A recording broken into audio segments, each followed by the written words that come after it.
Recent டேஸ்ல பாப்புலரான ஒன்று தான் இந்த அவகேடோ பழம். இது தமிழ்ல முதல்ல பேரிக்காய், வெண்ணப்பழம், ஆணை கொய்யா அப்படின்னு நிறைய பேர் சொல்லி கூப்பிட்டு வந்துட்டு இருக்காங்க. வேர்ல்டுலேயே மெக்சிகோ தான் அதிகமான அவகேடோவை ப்ரொடியூஸ் பண்ணுற நாடாகவும் இருக்கு. இந்த அவகேடோ பழத்தை நியூட்ரியன் டென்ஸ் ஃப்ரூட்னு சில பேர் சொல்றாங்க. ஏன் பார்க்கும்போது மற்ற பழங்களை விட 4 மடங்கு நியூட்ரிஷன் வேல்யூ இது அதிகமாக இருக்கு. ஸோ இதை சில பேர் சூப்பர் ஃபுட்னு கூட சொல்லிட்டு வந்துட்டு இருக்காங்க.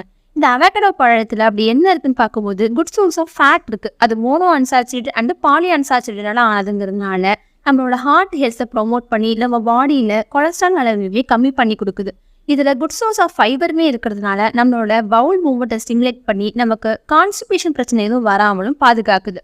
இதில் உள்ள ஆன்டி ஆக்சிடென்ட் ப்ராப்பர்ட்டிஸான கேரோட்டினாய்ட்ஸ், டோகோஃபெரால் இருக்கிறதுனால நம்ம பாடியில் இன்ஃப்ளமேஷன் எதுவும் வராமல் கம்மி பண்ணி அந்த இன்ஃப்ளமேஷனால் வரக்கூடிய க்ரானிக் டிசீஸ் மாதிரியான arthritis, cancer, diabetes, heart disease இது எதையுமே வராமல் நம்ம பாடியை ப்ரொடெக்ட் பண்ணுது. வெயிட் லாஸ் பண்ணுறதுக்குமே கூட இந்த பழம்